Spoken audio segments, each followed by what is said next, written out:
Hola mis amores, buenas tardes. Vamos a hablar de un tema muy relevante que hace huellas importantes en nuestra vida, como es el abuso familiar. ¿Por qué es importante aclarar que el abuso familiar no nada más tiene que ver con golpes? Si no hay una marca relevante o tangible, no le damos importancia. El abuso psicológico hace una connotación en nuestras vidas increíble. De pronto, el hecho de que te marquen con una etiqueta tus padres de que no puedes, que eres burro, que no se te dan las matemáticas, eso te lo llevas en tu inconsciente y de alguna manera el día que tú ves unos números entras en pánico, las manos te sudan y no entiendes por qué. Si de pronto eres hasta contador, pero hay una memoria y hay un detonante que te instalaron y que a lo mejor tú en tu afán del consciente de poder brincar esa memoria, que no la tienes consciente, pero hay algo que te dicta, a lo mejor hay estar ir en contra de lo que te dice, de que no puedes con las matemáticas, te vas a estudiar inclusive finanzas, que tiene que ver mucho con los números.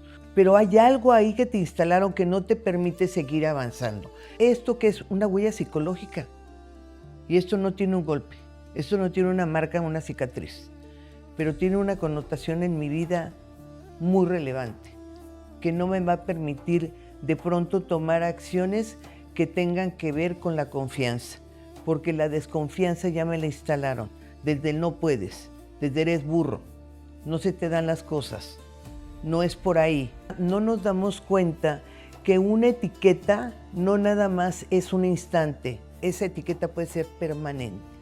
Y para de pronto quitar esas memorias del inconsciente, pues hay que trabajarle y trabajarle duramente. ¿Qué sucede cuando aquella persona que es abusada no le da esa importancia porque no ve golpes, porque no ve marcas? Seguramente, y casi se los puedo firmar ante notario, es algo que vio. Lo vio en su casa que lo negaban. Es un comportamiento aprendido a negar lo que está sucediendo si no hay marcas. Por ejemplo, algo que a mí me sucedió en carne propia. Yo me casé por salirme de mi casa. Me caso con una persona pues también de carácter pues muy parecido a mi madre. Entonces, ¿cuál era mi analogía? Que él fuera lacerante, que no fuera pues sí cordial conmigo, que no tuviera ciertas atenciones, que de pronto me levantara la voz. Mi ganancia secundaria era que no me pegaba. Entonces, yo daba por hecho que era un buen matrimonio porque yo no me sentía golpeada y porque tampoco tenía el abuso físico, tampoco de exigencia. No era lo mismo lavar 2 platos a lavar, yo tenía 8 hermanos. Entonces mi analogía, así la aterricé, de que no sucedía nada porque no había marcas en mi cuerpo. Y así vamos transformando y tapando esas máscaras que no confrontamos y que están ahí. Todo lo que resiste persiste. Y hasta que no lo trabajas, eso se diluye. ¿Por qué de pronto nos cuesta trabajo ese tipo de abusos, traerlo al consciente y darle ese peso? Porque seguramente cuando eras muy pequeña no te dieron ese valor. Y lo digo en carne propia. Yo cuando recibí el primer abuso fue a los 4 años. Y lo que me dijeron fue, shh, no pasó nada. Cuando volvió a pasar con un primo, ¿qué te enseñaron? A los 4 años, pasó a los 7. Shh. Y después pasó a los 14. Shh. No tienes derecho a levantar la voz. Esto lo tuve que trabajar en terapia. ¿Pero qué me enseñaron? A que no valía. Y también cuando el marido me trataba mal, yo daba por hecho de que él me hacía un favor. ¿Por qué? Mi cuerpo estaba manchado. O sea, porque antes las creencias era que el himen era una parte muy importante. Ese era el valor de la mujer. Pues como yo había recibido abuso, pero ni siquiera estaba consciente, yo les quiero decir que hace nada tuve un recuerdo de por qué se me estaba presentando el hipertiroidismo, porque había memorias que estaban ahí atoradas que yo necesitaba expresar, pero no sabía ni siquiera la forma de comunicarlo o de hacerlo. Cuando empiezo a leer qué es el hipertiroidismo, son memorias que tienes ahí que alguien te dijo, shh, no se pueden expresar, están mal dichas, vas a ser juzgada. Y ahora lo entiendo de mi mamá porque esa era la información que tenía. Una mujer, una madre soltera tampoco, una mujer que había vivido con un hombre que era abandonada. Y los tabús y muchas creencias pues nos tenían muy limitados, ¿no? Para poder levantar la voz y decir lo que estaba pasando. Sentías que le fallabas a mamá al shh, porque tú no crees que ese ser que tú ves así grande pueda recomendarte algo que te va a dañar, ¿no? Y yo creo que ella tampoco lo tenía consciente, que ese shh podía tener consecuencias. Cuando a mí me viene ya toda esta información de lo que es el hipertiroidismo, me vienen memorias de cómo me tocó. Ni bueno me doy cuenta que pues nunca me penetré, que era manos. Pero yo en mí, como decían, ya no vale, pues para mí hubo ultraje en su totalidad. ¿Qué sucedía también? Que no sabía poner límites, porque no había un valor. Yo no sentía que tenía un valor. Entonces, por ende, no exigía un respeto. Y sobre todo cuando yo me involucraba sentimentalmente. Ahora lo he venido trabajando y a nada lo expresé y dije, nadie vuelve a decirme lo que yo tengo que hacer y lo que yo tengo que asumir o lo que tengo que decir o no. Ahora ya como adulta y bueno, pues arropé también esa niña, ¿no? Entonces concilias muchas cosas, que todo es un para qué, porque venimos en un constante aprendizaje. Lo que no pudieron hacer los padres, venimos nosotros a repararlo de alguna manera, pero bueno, esos son otros temas. ¿Por qué de pronto las actitudes que tiene el victimario hacia el víctima pasan desapercibidas por el victimario? O sea, no se da cuenta, según él, de lo que está haciendo. O sea, hace caso omiso. Él cree que de verdad, de lo que dice, él dice tener una buena intención en sus palabras. Eso obviamente desquicia. Puede haber miles y miles de versiones. Yo creo que hay algo que, mis amores, que no podemos engañarnos. Cada quien conoce su entorno y cada quien sabe cómo actúa cada miembro de nuestra familia, que vamos modificando, pero la esencia está ahí. Entonces, ¿por qué hacernos tantas bolas en hacerles entender lo que nosotros ya sabemos? ¿Quién estará más mal?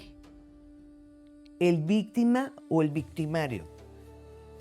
Que el víctima insiste en que se dé cuenta que su comportamiento no deja nada bueno.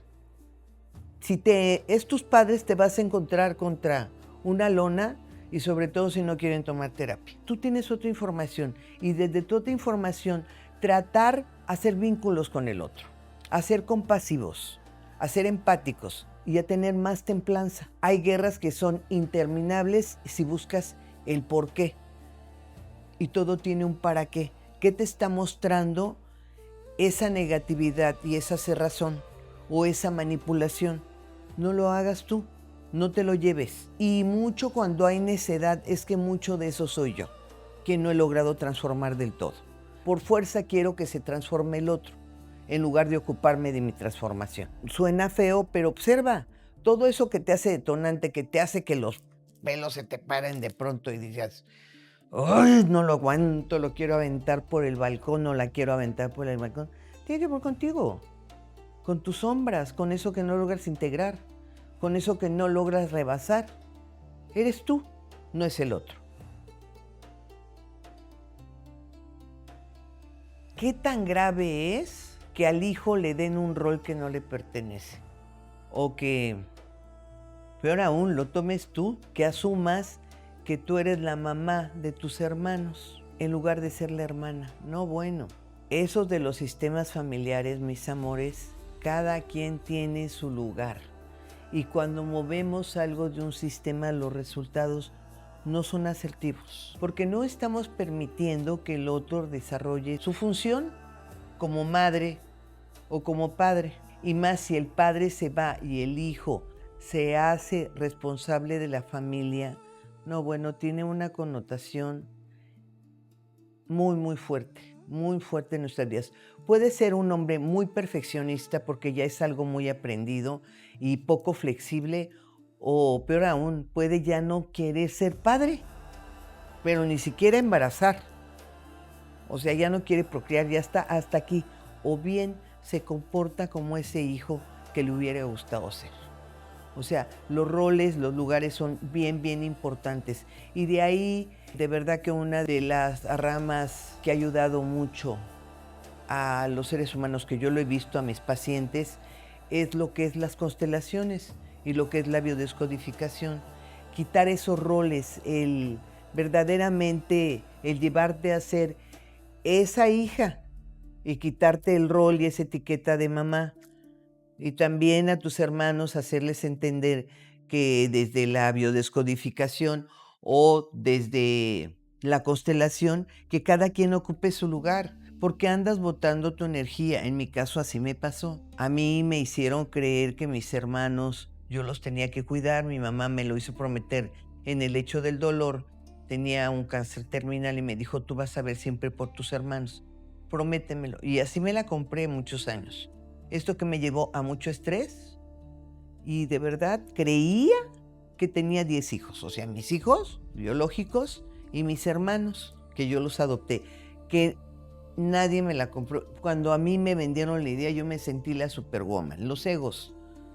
Después me di cuenta de la carga emocional, laboral, financiera y física que me conllevó de verdad a creer que yo podía dirigir la vida de tantos seres humanos como fueron mis hermanos y instalar mi verdad y mi carencia en ellos. Créanme que es bien complicado, porque esto me llevó a una enfermedad tremenda como fue la artritis reumatoide, la fibromialgia. Los que ya me conocen, que perdí un hijo, que estuve muy malita, no me llevó nada más la pérdida de Jan a enfermedades tan degenerativas como es la fibromialgia, la artritis reumatoide, lo que es la artrosis. No, era esa niña, esa adolescente, esa mujer llena de cargas que, bueno, de alguna manera las adquirí.